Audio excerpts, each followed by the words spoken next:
What's up guys, it's BT here, and this is the review of the Razer Basilisk Ultimate Edition. Now, Razer has been killing it all year. They've really given us what we want this year, and they're back with the Basilisk. This is a direct competitor to the G502 from Logitech. And if you guys remember, last year around this time, if you've been here with the channel for that long, I actually had the Basilisk, the original one, the wired version, in my top 5. I believe it was number 5. Even when people didn't even think it deserved to be on the list, I saw something special in it, and I think that it offers a lot of different things that some of the other mice on the market aren't. So today I'm going to tell you guys who this mouse is for and if you should pick one up. So in the box, you're going to find the mouse. You're going to find their new dock, the same one that comes with the Razer Viper Ultimate.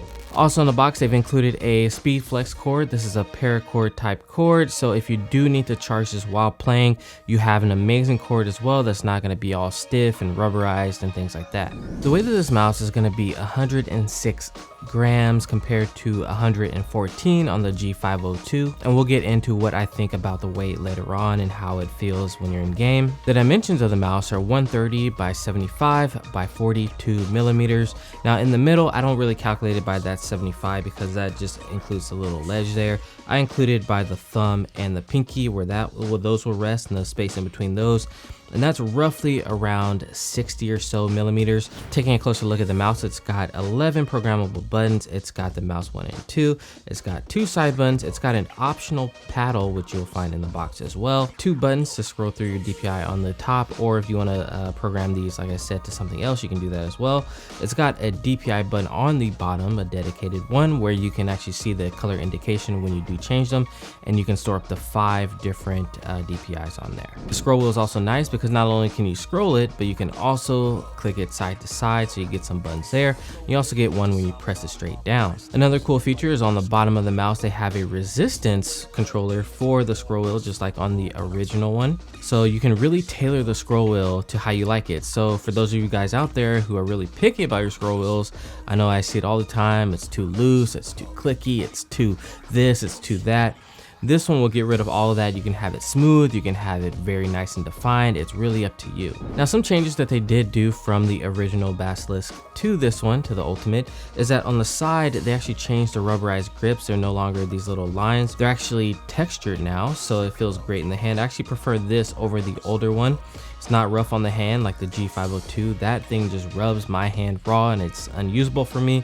On the right hand side, you're going to have some more, so your thumb and pinky will get the benefit from having those grips there. Also, what's changed is now they have those PTFE feet on the bottom instead of the old Teflon feet, I believe they are. So before I got this mouse in, I was actually using my S2 and I had hyperglides on it, and when I switched over to this mouse and the PTF feet on it, the Basilisk felt so fast compared to the S2 and the hyperglides on there. You know, they have those big feet on there, so I really loved what they did with the feet. I don't know if they changed it from the Viper or not, but it definitely feels very, very smooth, even on cloth surfaces. Now, there are 6 in total on this mouse on the bottom. They have all different shapes and sizes, so you probably won't be able to put a different set of hyperglides on there unless you want it to fit all like crooked and you want to cut them. I don't recommend that. Also, what's changed is that they also have a door for the USB-C receiver on there. They also have the charging conductors on the bottom side of the mouse, so you can place it on top of your charging dock and it charges. What I also love is that Razer has made the branding on their mice very, very simple and minimal. So if you do turn off the RGB, you won't be able to see the logo very well. You can only see it in the right lighting, and I love that. Also, what's changed is on the original mouse, the right side button had a hump instead of a little rivet for your finger to go into. So now they've actually made both the same, so they now have comfort grooves instead of one being concave and one being convex. Is that right? Yeah, I think that's right. So they changed that around, and I love that decision. Let's do a sound test of all the switches. We have the mouse 1 and 2. Not bad, not bad. There's a little bit of pre-travel there, but not bad. It's very slight. Okay, then we have the side buttons. Nice, they sound the same. It's always a good sign. Then we have the paddle. We have the top 2 buttons.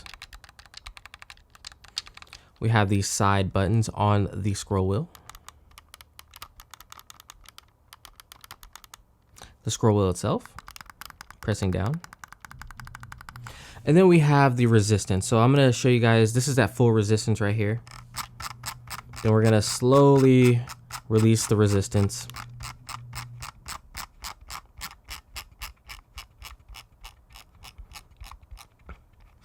Until it becomes completely smooth. So all in all, I feel like the buttons are really solid on this mouse. Not much to complain about. I wish the top two buttons were a little bit more clicky or more solid. They're a little bit loose there, but other than that, I feel like this mouse feels great. If you're somebody that needs a lot of buttons, like if you're an MMORPG player, if you're an RTS player and you need those extra buttons, this mouse is a great compromise between shape and allowing for a lot of buttons. So let's talk about the shape a little bit and who it is going to be best for and what kind of grip styles it's going to go best for as well. So this has a very nice slope on it. It's meant to be a claw grip and a palm grip mouse.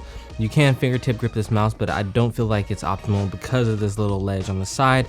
It is really meant to be one of those mice that's just a comfy mouse to game with. It's got a nice pointy butt in the back. Okay, get your mind in the gutter to put into your palm, and it feels very nice when you're claw gripping this mouse. So I'm 19 by 8.5 centimeters and my hands go right to the edge on this mouse. So if you're like 21 and you're like a palm grip, you might want to look elsewhere. This is meant to be like a strictly medium-sized mouse, unless you're claw or you're like a relaxed palm, relaxed claw, whatever you want to call it. That way your fingers can curl up a little bit and hit the mouse in the right position on the buttons. So another case against fingertip grip users is that when you have this mouse in your hand and you want to hit that extra paddle there on the left hand side, it's gonna move the mouse a little bit and it's gonna throw you off, throwing off your shot. So for FPS, I wouldn't recommend it. If you're RTS or you're MMORPG and aim isn't that much of a factor, this will then work for you. Or maybe you're a FPS shooter and you don't use the side buttons at all, then you can use fingertip grip. But if you're somebody that likes to use or plan on using those side buttons, keep that in mind. So it's rocking that new Focus Plus sensor that the new Viper Ultimate had as well. It's capable of going up to 20,000 DPI. It also has that smart tracking feature where you can change the liftoff and landing distances from 1mm to 3mm. And it does this automatically. So if you're using like a Shinnenkai one day, then you want to switch over to a 0 or a QCK Plus if that's your thing. I'm not judging. It will tune it to that surface perfectly, because let's say you get like a soft 0, right? Your mouse is gonna dip in more into the mouse pad because it's just more cushion, it's not as hard. So the liftoff distance and landing distance is gonna be different. So it's really cool that it can actually tune it to that surface and give your sensor the most accurate readout so you can perform at your best. It's also got that hyperspeed wireless technology in it, and this thing is rocking a whopping 100 hours of battery life compared to like 70 hours on the G502. This is absolutely insane. Razer is just raising the bar again and again this year. I can't wait to see what they have in store for us next year. Now, the Synapse software is still a little bit bloated in my opinion. It's not my favorite, but it is getting better. And if I had one piece of feedback for Razer, it would be to kind of make this a little less bloated. Just give us what we need, the meat and potatoes of what a software should be, or offer a light version. That'd be kind of cool as well, right? Just a light Synapse version. Just allow us to change the DPI, the RGB, and the liftoff distance, and let us go home. Now, I promise you guys I will tell you guys a little bit about the weight. Now, it's coming in at 106 grams, the same as the original Basilisk, and times have changed, you know what I mean? We're looking at like the Viper now that has like 74 from Razer. We have all these crazy low mice, and for me personally, I prefer mice that are around 60 to 80 to 90 is like pushing it, but between like 60 and 90. So anything over 100, I start to feel it in my wrist. And with this mouse, even though I switched over to relaxed claw recently, I definitely felt this in my wrist over long periods of time because I was whipping my mouse around. I lowered my sensitivity recently to like a 47 centimeters for 360. And after a while, after like a few hours, I definitely felt it in my wrist. I definitely feel like this mouse is gonna be for like MMORPG players that are not just whipping their mouse around, that have higher sensitivities. It's gonna be for those RTS players that have high sensitivity as well. It's not gonna be so much for us low sense people out there that are just whipping our mouse around. This mouse can work for you if you do have a higher sensitivity in FPS as well, but just keep in mind that there is going to be some fatigue here. And in my opinion, this is going to fit people that are more of on the casual side compared to people that are like the hardcore gamers. If you're a hardcore gamer, I would definitely say go with the Razer Viper Ultimate in that case, because I know I'm going to get that question, which one to go with. Go with the Razer Viper Ultimate if you fall into like the hardcore FPS shooters. If you're more of the MMORPG or the RTS player, go with this one, because this thing is comfy and you can definitely game with it for hours. And with all that being said, I don't want to sell this mouse short because I was definitely owning with this mouse. I was putting on some sick shots. It was just that after a while I got fatigued, that's it, and I couldn't keep up the same performance over a long period of time. And I think this is definitely better than the G502 in my opinion, because the grips, everything just feels great in the hand. And I would love to see more people move over from the G502 that love that mouse over to this Razer Basilisk, because I do feel like it is actually worth the money. All right guys, that's gonna do it for my review of the Razer Basilisk. I hope you guys have enjoyed this review. It has been your boy BT. Don't forget to like, share, comment, and subscribe, and I will see you in the next video. Peace.